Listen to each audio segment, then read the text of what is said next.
All right, welcome to English 4E. This is class 33, term 1B. Today we are looking at assignments K44, which is all about doing your resume. This is Jillian Percy, and here are all the ways to contact me. Oh, here it comes. All right, just for your record, this is not a live presentation. This is a pre-recorded presentation because I am away today. So don't call the studio because I'm not here. If you want to call the office on Wednesday, 1-800-667-3703, extension 2211. My email is jillian.percy@nnec.on.ca. My Facebook is capital G, capital P, ERCY, space, capital WAHSA. There are two YouTube channels that you can listen to classes on. There is my personal teacher one called also G Percy Wassa that has classes from this year and classes from last year. There is also a school channel called Wassa Distance Education YouTube channel, and that has all the classes from this year from all the different teachers. All right, if you are handing in work, please make sure to hand in the work to studentwork@nnec.on.ca. You can include the email if you want to be safe. When you do this, the secretary can log that you submitted the work. Always include your full name, the course name, the assignment number and name. And if an assignment asks for both a rough and a good draft, please label which one is which and include them both in the same email. If you need to take a photograph of an assignment, please make sure it's clear enough so that your writing can be read. If you are using pencil, make sure you're writing nice and dark so that it can be seen clearly. Sometimes pencil comes out very fuzzy when they send pictures along. Once you've taken your picture, please download it to your phone or computer, save it, and then send it as an attachment. If you just share it directly from your phone, it's hard for us to print off because it doesn't show up properly on the computer. Here is our weekly plan for the last week of this course. Today we are looking at K44, tomorrow K45, 46, and then on Thursday we'll be looking at the Unit 4 portfolio and the course culminating activity. All right, so, why does it say? This is the wrong one. I apologize. We're going to skip right over that. Okay. Understand the characteristics of the three different types of resumes. Look at sample resumes for ideas. Understand what to write in each section of a resume, and then utilize an organizer to create a rough draft of a resume. Then also utilize a computer program to create a good copy. In Unit 4, they talk about the Ontario Skills Passport, which is a document that was written by the government. It outlines the variety of skills and habits that workers in Ontario should have in order to be successful in the workplace. They talk about essential skills. If you go into each little section, it kind of expands on it. Here's what I mean, like reading, text, writing, numeracy skills, all these kind of things. So if you're trying to get a sense of what you should know or what kind of skills would be useful to have in your resume, this is one little section you can kind of check it. Okay. It also talks about work habits. We're not going to go into a whole lot, but that is another idea of kind of like the routines and personality traits, what we call soft skills in the cover letter, that are helpful to have to be someone that people like to work with. Oh, here we go. Okay. There are no skill levels associated with the OSP work habits, things like working safely, working in a manner that prevents injury to yourself and others, reporting unsafe conditions, participating in health and safety training as required, using and wearing all required protective equipment and devices, teamwork, working willingly with others, showing respect for the ideas and opinions of others, taking responsibility for his or her share of the work, contributing to the team effort by sharing information, resources, and expertise. Reliability, being punctual, following directions, giving attention to detail, using time effectively, and producing work on time, acting in accordance with health and safety practices. Organizational skills, organizing work priorities when faced with a number of tasks, devising and following a coherent plan to complete a task, revising the plan when necessary to complete a task or to make improvements. Working independently, that means you can accomplish tasks independently.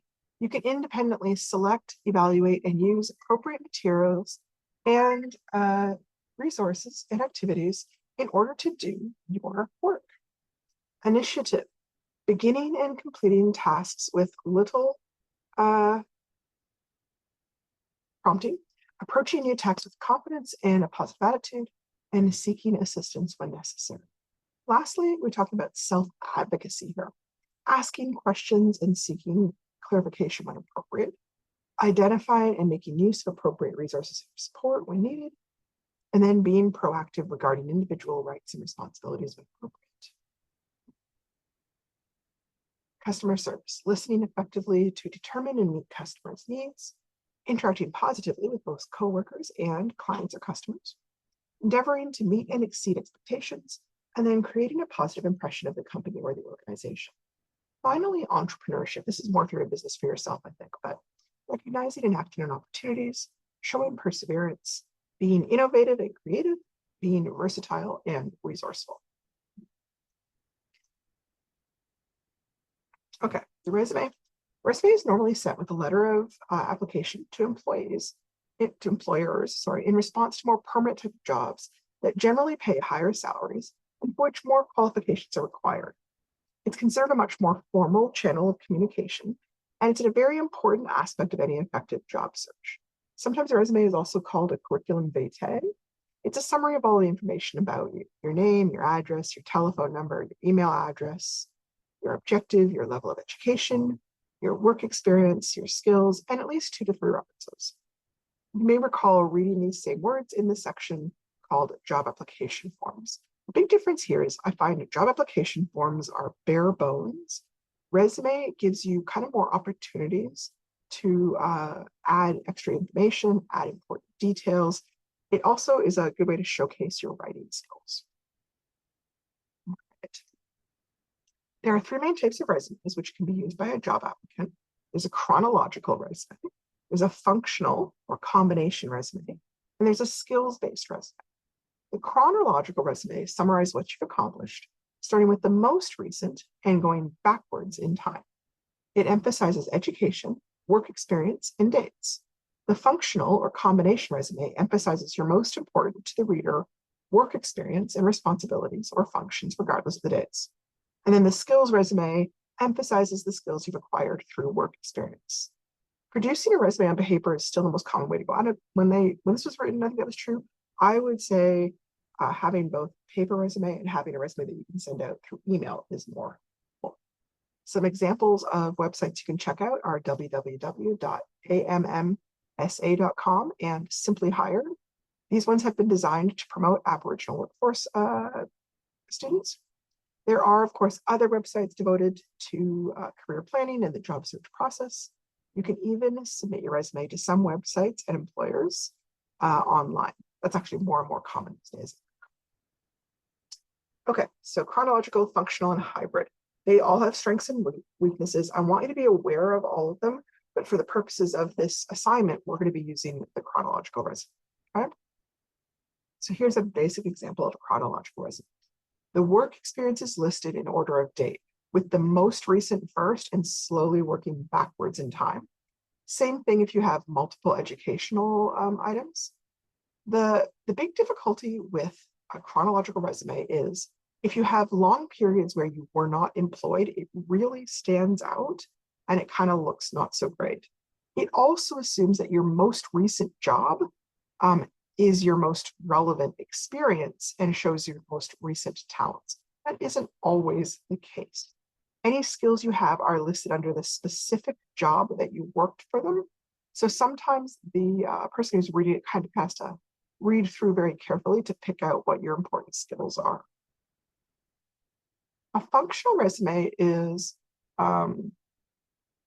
where it really stresses what kind of skills you have, rather than what kind of work experience you have. Now, sometimes these have a bit of a bad reputation because they do get used occasionally to hide gaps in your workplace experience. Having said that, it can be really helpful, especially if you're a student that don't have a lot of work experience, or if you're somebody who was out of the workforce for a lot of years, like maybe you were raising children for 10 or 15 years, and now you're back. This kind of thing can really highlight what skills you have rather than what your most recent job was. In this particular resume, it kind of works because this particular resume, he's looking for jobs in the computer field. So he's talking about all his different skills that he has, working with Java, working with JavaScript, using software development tools, all these kind of things, which is probably more relevant than what exact job he worked at it for. He does have relevant training. He lists some of the specific projects he's worked on, but mostly he's worked freelance. That's kind of why he doesn't have a lot of workplace experience to talk. So this might work depending on what the hiring manager is like, basically. The big drawback is, as we said, it can often conceal information. That being the case, sometimes people are kind of aware that skills can be inflated or exaggerated. And so some recruiters automatically look at any kind of functional resume with a bit of suspicion. So that is one aspect to be aware of. A combination resume tries to get the good qualities of both the chronological and the functional one. It's usually organized both chronologically and by categories. It usually does include skills acquired. It can be a good choice for those who've had some work experience, but not a lot of work experience.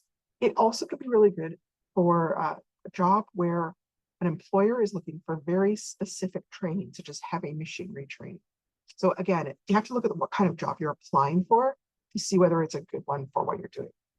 So here, there's still a professional summary up top. And then there's kind of a generic list of professional skills, and then relevant skills clearly to the job they're hiring for. Then they do list their work history as well. But the skills are the first thing that your eyes come across. So that's why it's emphasizing that part.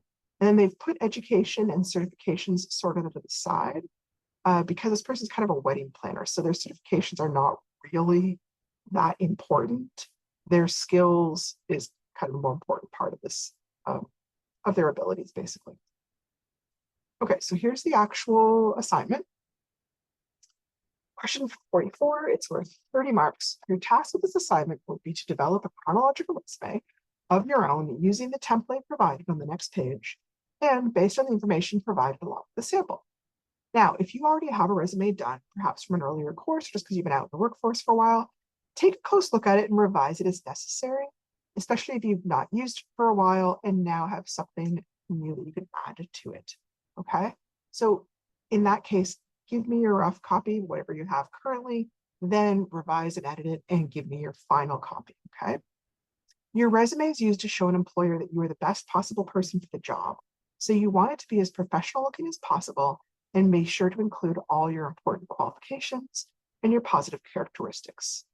The rough copy of this will be worth 10 marks and the final copy will be worth 20 marks. In your unit, there is kind of a little layout like this. I'm not crazy about this. For one thing, if you've worked for a while, it doesn't have a lot of room. I also just didn't like how they organize things. So I'm just going to kind of show you how I would prefer myself to organize it. I wouldn't put education first because you're still finishing high school, unless you've also gone on to do college, which I know some people have. It's not your strongest ability. So don't put that first, put your work experience first. So I would do my objective, my work experience. Okay. Then I would put my skills, and then I would put education down here. They also used to have interests. I would not put interests there unless there was a really strong reason to. It's really easy to get off focus with a section on interests. And sometimes people put kind of silly or non-relevant things there that just get your person you're trying to get to hire you, gets their attention off what you really want them to focus on. Okay, this is the rough draft. It should not be your good draft. Okay, it's too kind of plain, I guess. Basically, you wouldn't want this to be your real final resume. So some points to keep in mind. Your name and address and all that personal information can be centered at the top of the page, or it can be located at the left-hand margin, just like when we do a block format for center for cover letters, you can use block format for resumes as well. Your objective is something specific you're hoping for. I'm going to talk more about that in a minute.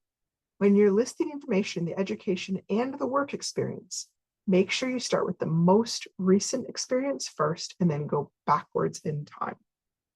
List all skills you have. Don't do the interests. Skip this, please. And then list 3 references if you can. A reference will be a person who knows you fairly well and who would probably say some good things about you if they were called upon by an employer. Examples are references of high school teachers and former employers and supervisors. Include the person's name, the job title, the address, and telephone number. You should not use any family members or relatives if possible. You can also just write available upon request, but then you want to make sure that you do in fact have a page that has that listed all out nicely and neatly typed that you can hand to them. Don't just say it, but not have it right, okay? Here is a sample resume. Here's her personal information. Here's her objective: to apply my skills in a community-based organization committed to the well-being of young people. Work experience, July to August 2024. Youth counselor, Camp North, Spruce Island, Ontario. Directed recreational activities, supervised youth from 8 to 16 years old, taught social skills and emotional intelligence abilities, planned team building activities.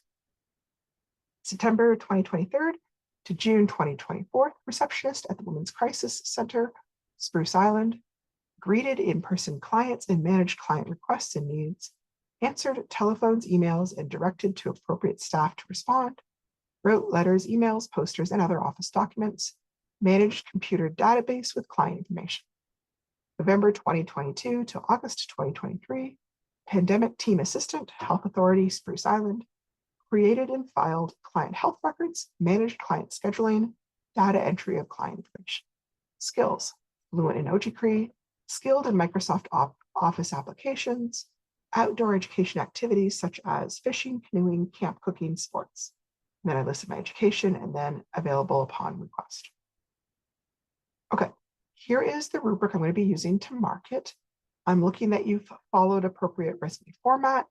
I'm looking at how you've organized your information, how you've explained your job duties, what kind of details you've selected.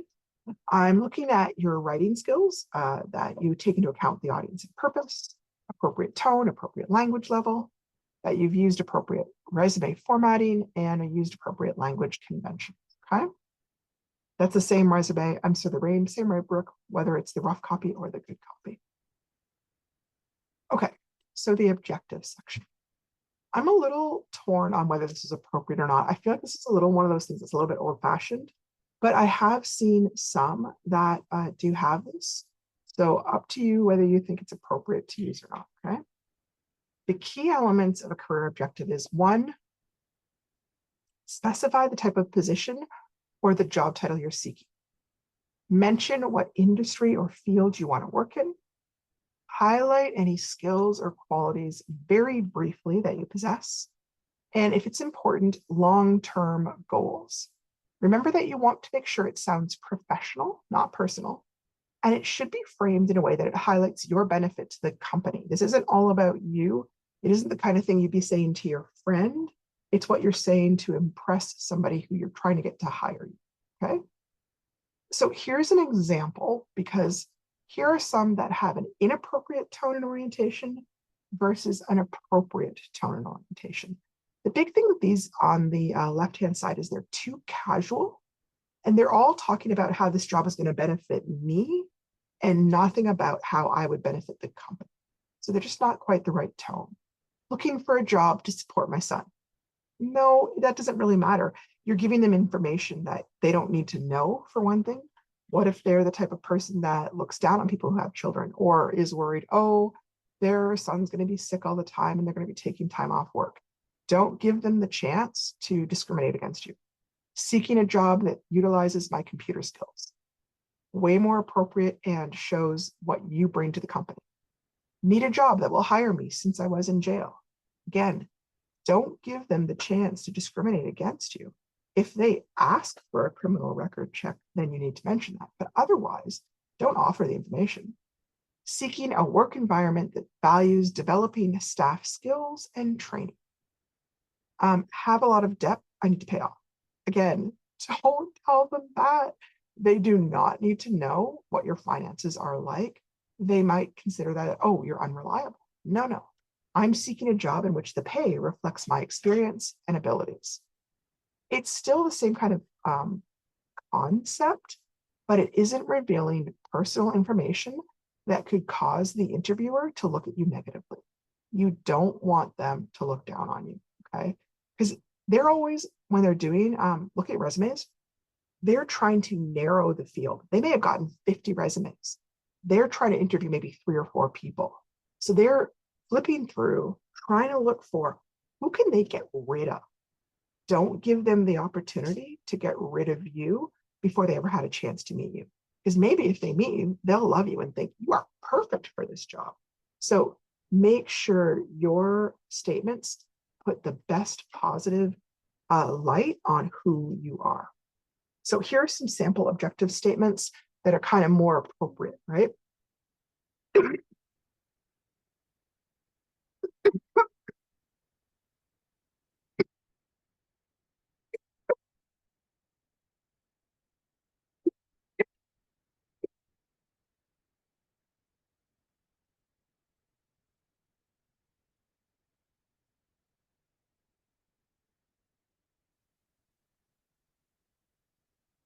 Objective, to obtain a position as a cashier where I can use my strong interpersonal skills and high energy levels effectively.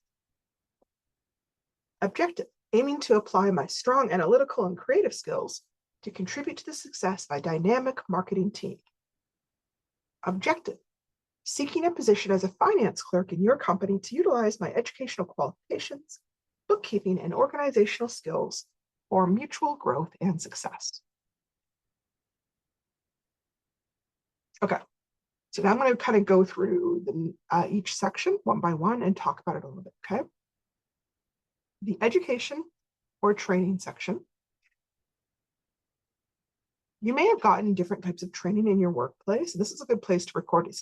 It doesn't have to be big things like high school or college, okay? It can be smaller things like first aid, driver's license, suicide prevention training, firefighting skills, Microsoft Excel, conflict resolution workshops, anything that you think would be helpful and have them want to hire you is really useful to mention here, okay? There's lots of things that you learn in one workplace that would be super useful in another workplace as well. Skills section. This is one of those sections that I feel is often done really badly because people are so general that it's just not useful. Like everybody will write organized. But if everybody writes it, then it ends up not really meaning anything. What are you good at organizing? Are you good at organizing information in a computer database? Are you good at organizing paper in a filing system? Are you good at organizing physical objects in a warehouse to maximize space? The more specific you are, the more useful the information is. So for example, I'll see things like word processing. That is super big.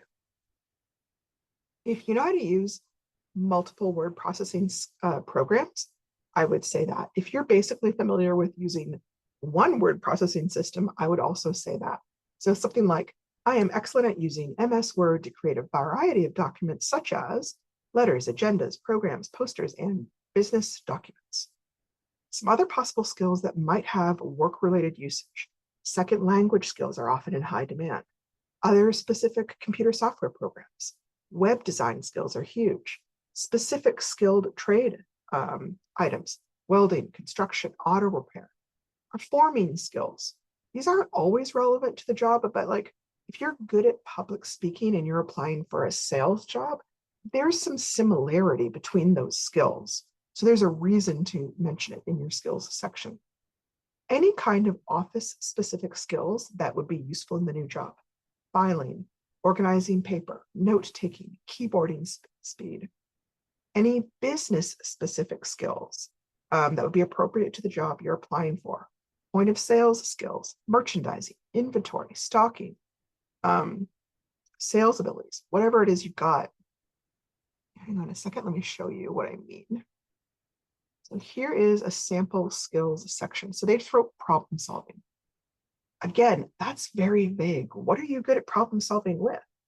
Are you talking about being able to fix machines? Are you good at handling customer complaints? Are you good at solving scheduling difficulties? Leadership. Don't put leadership unless you've been in a management position at work. People will put this who've never been in charge of anything, and then it just calls into question everything you've written because it seems like you've exaggerated your abilities. Now, let's say you've never been in a management position at work, but you are team captain of the hockey team. Okay. Then if somebody asked you, hey, can you give me an example of when you showed good leadership? You could say, well, there was this time where two of the players were having a conflict and I sat them down and we discussed it. And you could give them a relevant example. If you don't have a relevant example to back up every one of the personal skills, don't mention it. Okay. Same thing over here, computer literate. That can mean so many different things to different people. Like what I use as a teacher is very different from what somebody might use as a medical receptionist, which would be very different from what somebody who is a graphic designer might be using, or somebody who is a computer software engineer. So you want to be specific with what you mean so the person reading it has a really clear picture and sees what differentiates you from the next guy, basically. Okay, personal skills section. Basically, there's 4 skills here that there's a kind of a general category that they're often looking for. And then there's some specific examples of skills that meet that category. They're often looking for critical thinking skills, problem solving skills, leadership skills, or time management skills. Sometimes they're looking for all of those. So some examples of critical thinking skills are things like curiosity, creativity, a desire to learn, flexibility, close observation skills, open-mindedness, resourcefulness, willingness to, since here trial, but I think they just mean try. And problem-solving skills, collaboration, patience, research, attention to detail, analytical. Leadership skills, flexibility, time management, team building, risk-taking. Time management skills, focus, delegation, organization, prioritization, goal setting. Then we've got marketing skills, presentation skills, computer skills, or office skills. Campaign management for marketing, public relations, sales skills, SEO, SEM, data visualization.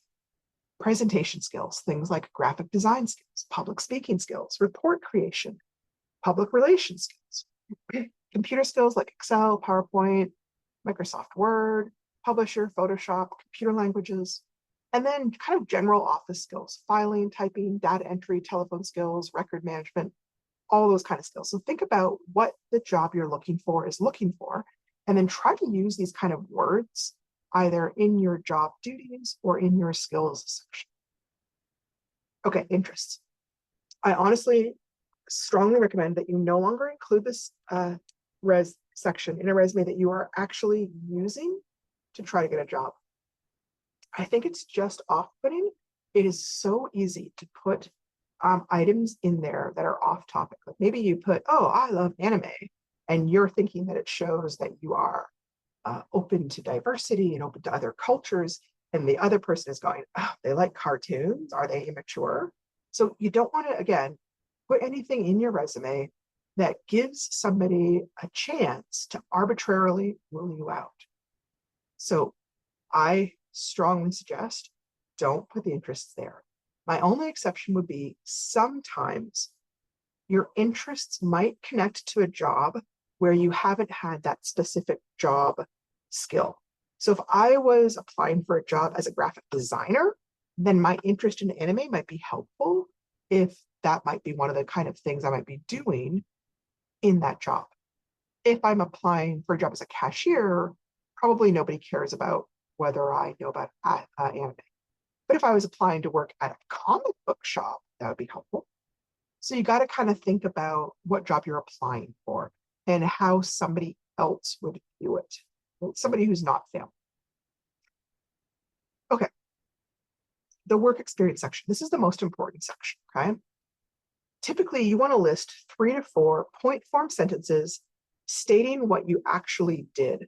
Don't just use language like I'm responsible for, because lots of times people are responsible for stuff they never actually did.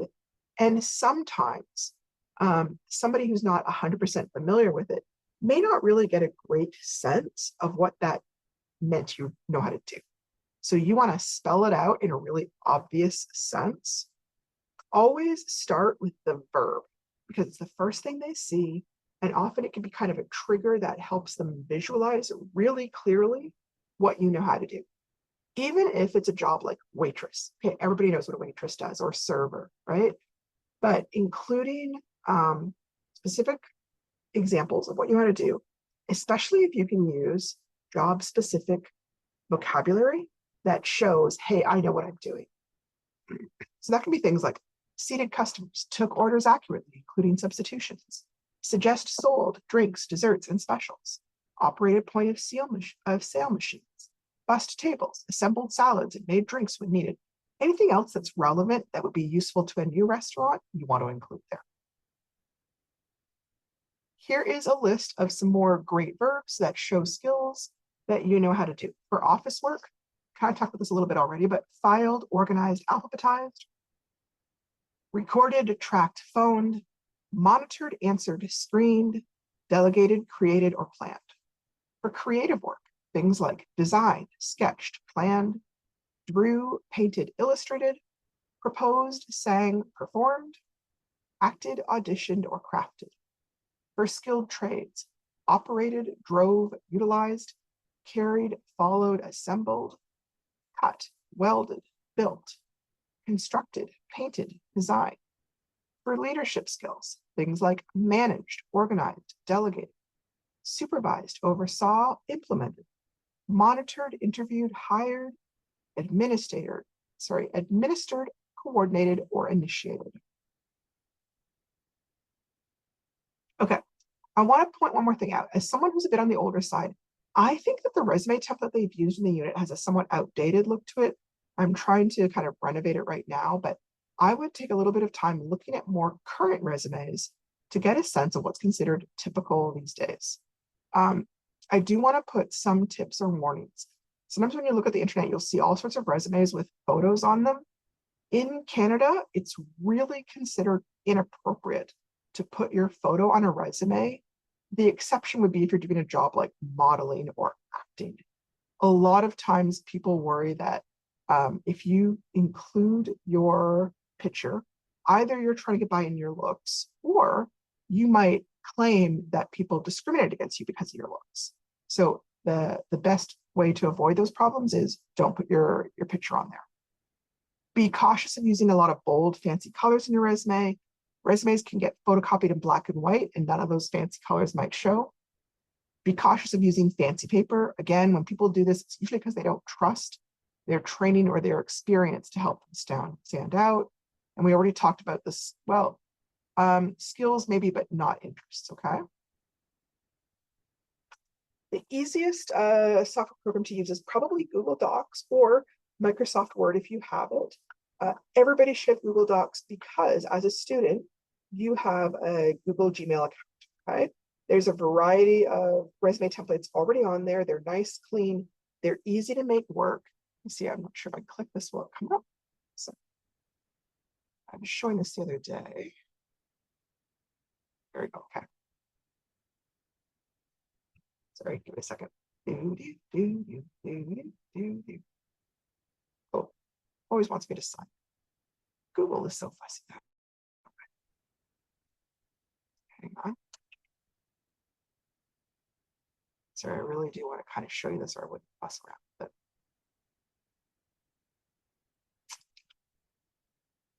Okay.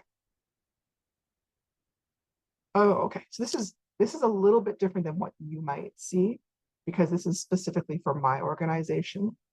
So there's reports, there's class notes, there's lesson plans. Oh, here we go. This is the part that would often come up. Cover letters and then resumes. Okay. I'm like 90% sure that the Swiss one comes up and the spearmint one comes. So I'm going to grab the spearmint one just to kind of show you. Okay. Now, it's already all set up with all the formatting, but you can easily change things if you like. So for example, let's say you don't like this particular item. That's fine. Click on it, cut it off. Maybe you don't like the green and you just want to go to black. I would just go up here to the A and change the text color. Okay. And then I would kind of go in and just backspace, or I could select and just put my information in. Now, the other thing I can do, let's say I don't like that font. I think it's kind of, oh, it's boring or it's plain. I can go in and pick a different font. I don't want to get too crazy. So that looks a little bit too casual to me. Okay. I certainly wouldn't want to use something really weird like that, unless, again, I was applying for something very strange. But I might want something that stands out a little bit more. Maybe the, oh, not that one. That, again, is a little bit strange. That might work.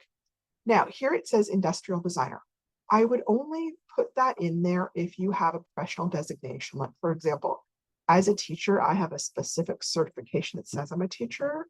So then I might write something like OCT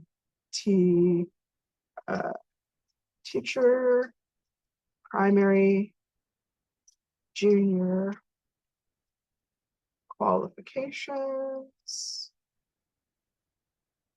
because that's a specific certification. I have paper to prove that. If you don't have anything quite like that, I don't think you need to have anything there. You could just click on it and take it out and move this up. Now, right now, it's all oriented on the left side. If I don't want that, select all your data and then go over to the alignment tab and I could center it.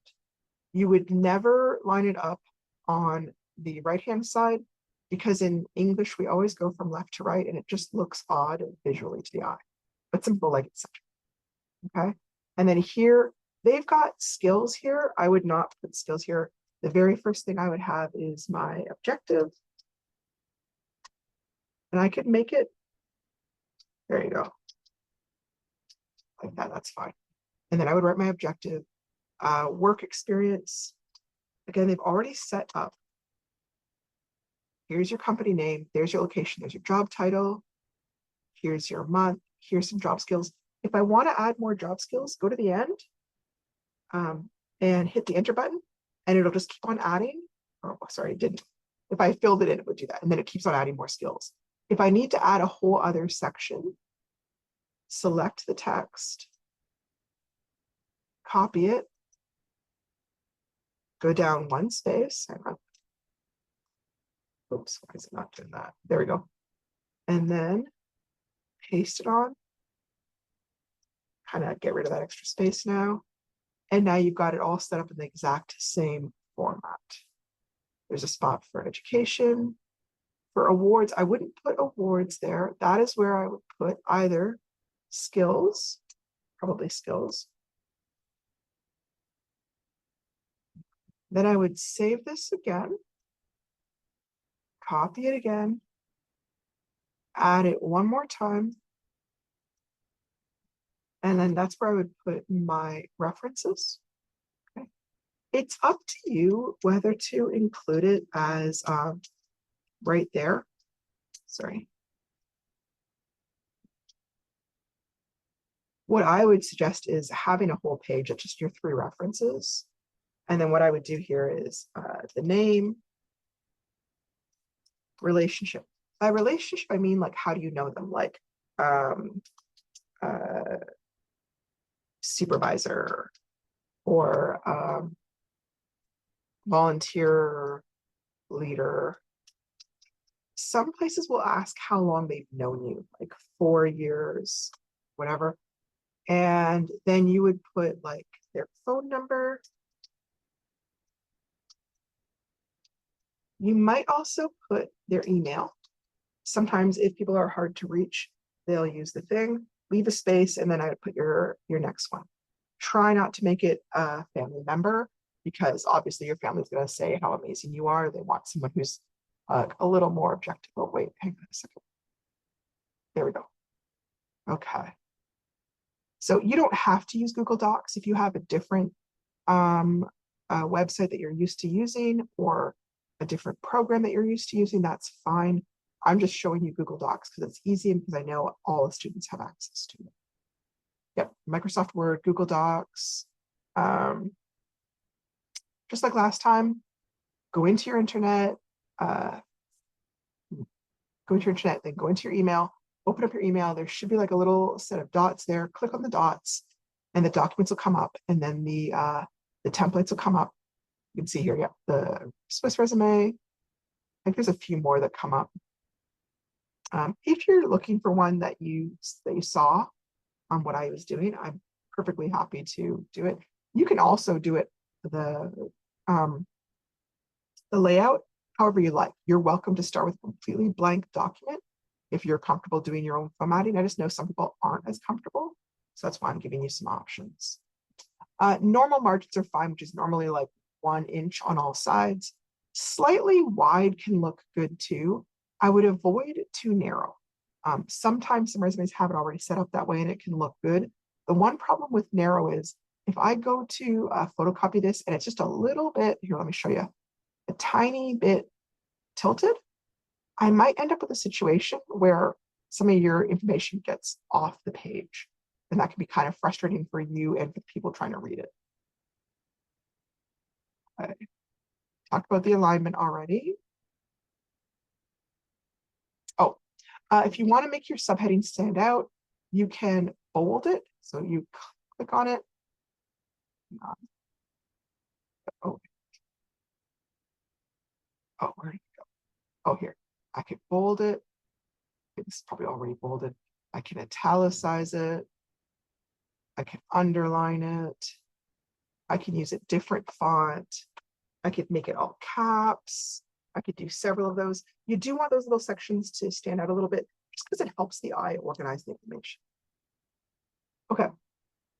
One other item that I do mention is we used Canva before, I believe. Canva can be a really good one to do resumes with. They look really professional. And I can kind of quickly give you a walkthrough. Let's see if this will come up. I think it will.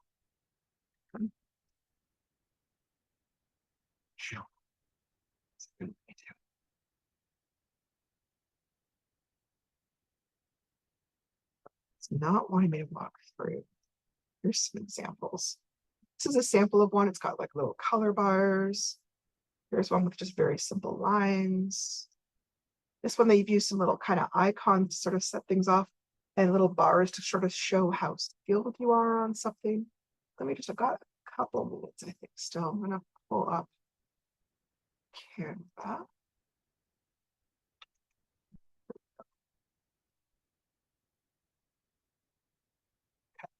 This program is free.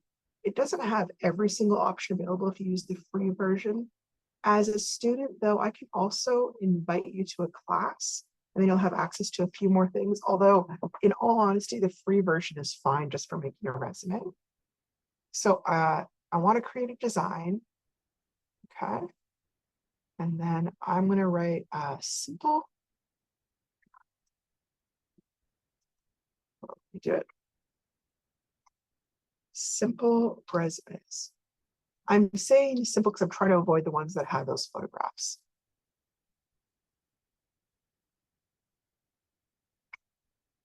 Oh, let's see. Okay, so here's, okay, this one has the photo, but you can just get rid of the photo.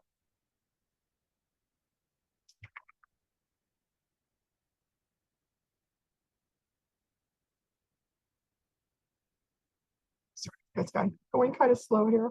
My apologies. Oh, well, let me. Okay, it's just moving kind of slow. So they've kind of organized it a little bit differently than how we suggested, but as a possibility. Now, if you hit customize this template, it'll go in and kind of play around with it. An easier way to do this, though, is hit the blank format. Okay, so now I've got a blank screen, and then usually it takes a second to load up here. Now, templates. If I say simple resumes over here, some examples should come up. So there's the Olivia Wilson one that we looked at. If I wanted to play around a little bit, what I would do is just kind of I would add a few pages, just kind of pull up a few and look at some of them and see what I think. There's Estelle. What else? This is a nice little version. So this is a useful program, and much like get a little bit bigger here. Let's say I grab this one, I like it, I'm all set to use it. Just like with Google Docs, I can go in and change things. I don't like that particular font. That's fine. I can grab a different font. If I want to make it bigger, can. If I wanted to change the color, it's easy enough to do. Changing the formatting is a little bit difficult, but can be done. It's totally easy to change the word. You obviously would use these same words, right? But they've kind of filled it in just to kind of give you some examples. Okay. So let's say I like this one. I no longer want this example. Okay, I throw this one in the garbage. I throw this one in the garbage. Let's pretend I've gone through, I've made this all beautiful the way I want. I hit the share button. I download it. I'm not going to use a ping. These pings are just kind of weird to use. I would say PDF standard. I would download it. Once it's all downloaded, save it to your computer, and then you would send it to me as an example, as one of your assignments. So that's another alternate source you can use. Okay. Let me go back. I think we're pretty much finished. Yeah. Okay. So that's how to make a resume. This is for the assignment. It's also intended to be hopefully useful. We do use this again for the Unit 4 work portfolio. So you don't want to skip this assignment because it's worth 30 marks now, and it's worth, I think, another 20 marks for the work portfolio as well. So it would be reducing a lot of marks for no reason when it's a document that you probably need to have. All right, I will be back live on Wednesday, and I will talk to you then.